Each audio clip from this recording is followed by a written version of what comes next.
नमस्कार आम कार्यक्रम को आपण मानकु स्वागत। आज मुख्य खबर मरणात्मक आक्रमण करी लुटिनेले टंका और मोबाइल।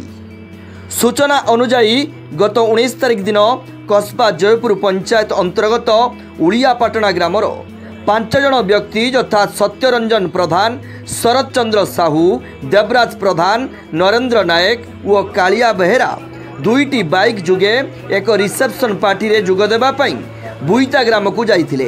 सेठारु फेरिबा बेले राति प्राय पाखापाखी 11 घटिका समय रे चक जगन्नाथपुर पंचायत रो मुनिपड़िया निकट रे पूर्व प्रस्तुति हुई 5 रु 6 जन सशस्त्र डकायत अतर्कित भावे प्रथम बाइक आरोही 2 जन यथा कालिया बेहेरा और देवराज प्रधान को भुजाली और खंडा माध्यम आक्रमण करथिले।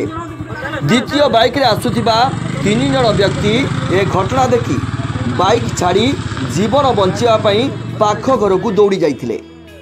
डकायत माने दुईटी बाइक को पिटी भांगी देथिबा सह प्रथम बाइक आरोही 2 जनक ठारू 2टी मोबाइल सह पाखरे थिबा टंका मध्य लुटि नेइछंती। चक जगन्नाथपुर ग्रामर ग्रामवासी मानक जरिया रे आहत 2 बाइक आरोही को उद्धार करा जाई खंतापड़ा हॉस्पिटल को निया जाइतिला। सेठारे सेमानंकर चिकित्सा जारी रहिछि। सेपटे रास्ता रे बारंबार लुटतराज घटना दिन को दिन बढ़ुथिबारु एहा पुलिस पई मुंड बिंधार कारण पालटिछि। तबे खंतापड़ा पुलिस घटनास्थल रे पहुंची तदंत जारी रखिछि। ब्यूरो रिपोर्ट बाटे घाटे।